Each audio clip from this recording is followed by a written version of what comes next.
Hey guys, Unboxing Couple here. Now, today we're going to be talking about hard disk drives. Before we proceed, I think it's only normal and reasonable for me to introduce my tech partner from now henceforth. Please welcome Olumide. All right, thank you, Ose. Hello, everyone. My name is Olumide, and from now, I'm going to be a part of this team. I'm very excited to be a part of such a very creative and wonderful team. So, moving on from here, today we are actually going to be talking about quite a very interesting topic. We are going to be talking about hard disks. Yes, the HDD that you normally do see in your system specification. We are going to be talking about what happens when this disk goes all wrong, when it gets all faulty, what you can do, like the whole changing the entire process that is involved, what could possibly cause this.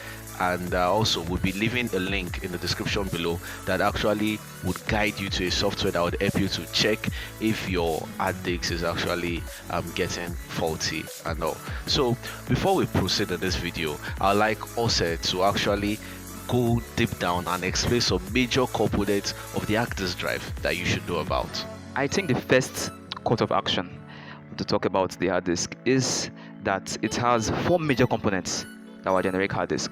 Four major components, which are the platter, which is either an aluminium or a ceramic or a glass circular shaped object, right, that spins.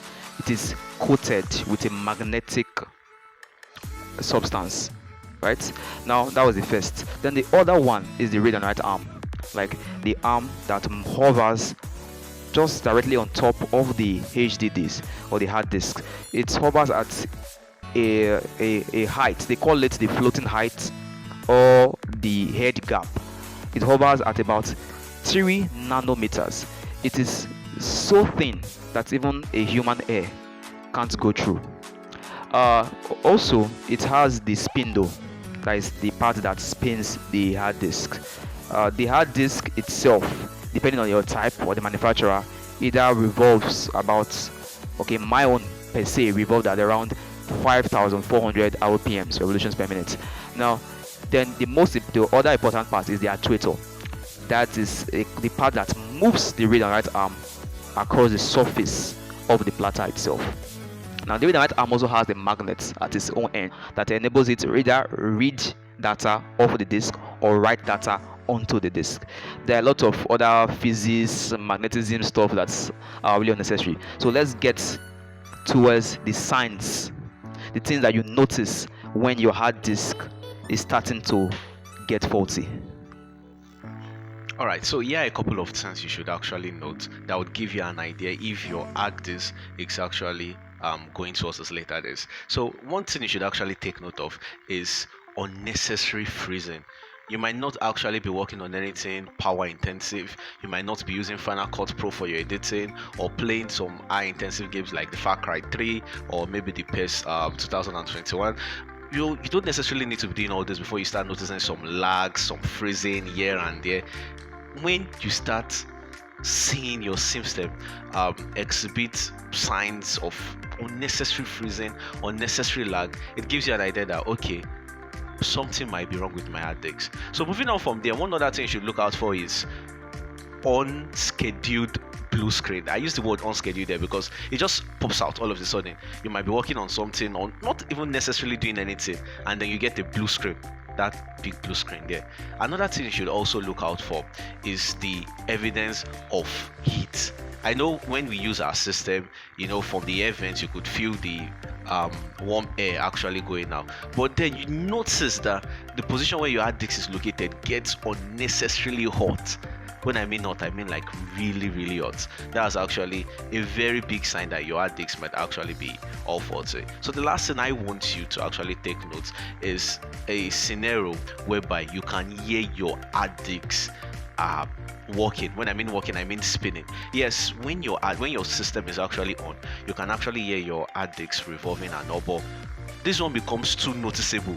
It's almost as if you have some kind of earpiece connected to where your hard disk is actually located. You can hear it spin, and for this to happen, you don't even necessarily need to want something power intensive.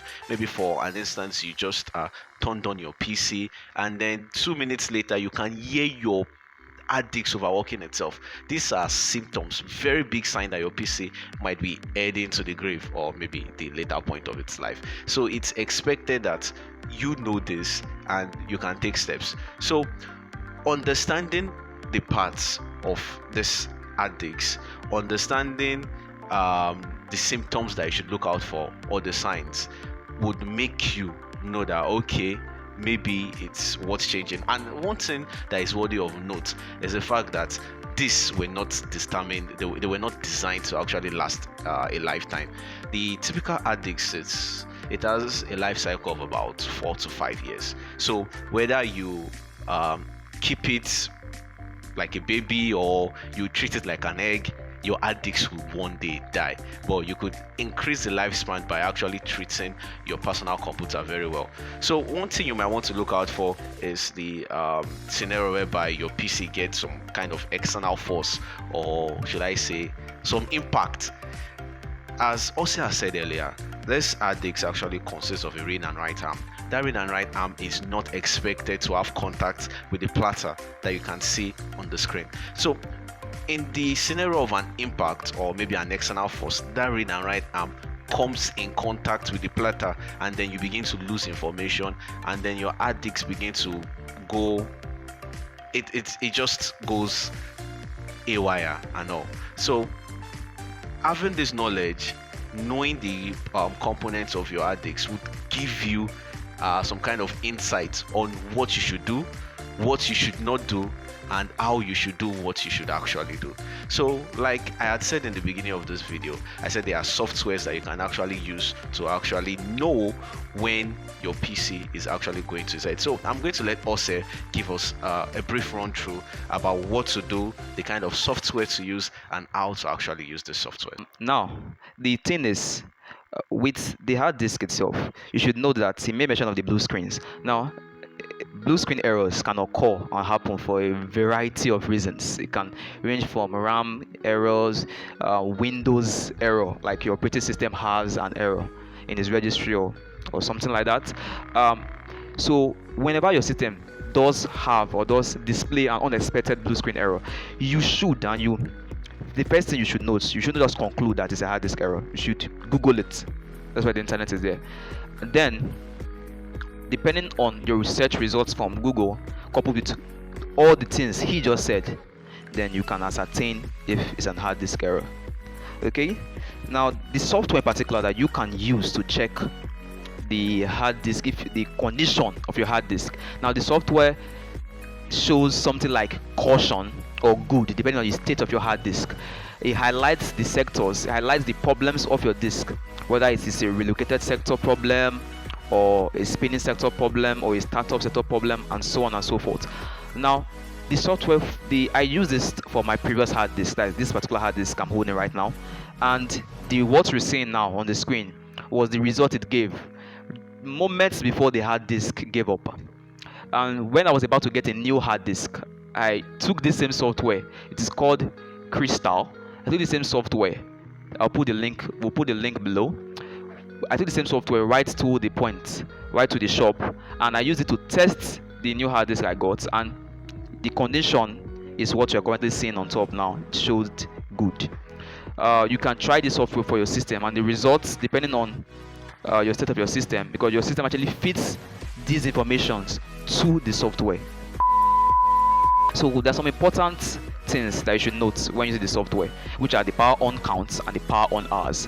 Now, the power on count is the number of times your system has been put on from 0 to 1.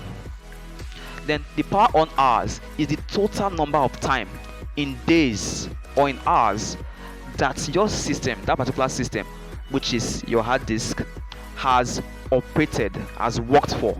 Like on one of mine, it showed something like 365 days, 366 days, 11 hours, or something relative to that. It's currently being shown on the screen. And also, those stuffs will help you actually know if your hard disk is actually, you can do the ratio depending on when you bought your system. If you bought it as a brand new system or as a fairly used system, it can help you extrapolate, right? Know the points of entry when your system is eventually going to give way, or your hard disk is eventually going to give way. Okay, now I should allow him continue from here. All right, so if you have any questions concerning everything we've said, either anything I said or anything also himself said, please kindly leave your comments in the comment section below. And also for the software we've been using and every of the pictures that we've uploaded, you would see them in the description link below, so please do well to click on them. And also at this juncture, I would like to give a very huge shout out to Nodex for actually supporting this video. So please don't forget to like and subscribe to this channel if you like this video, and also if you want to actually be a part of what we do here, please also keep your comments in the comment section below. We'll see you in the next video.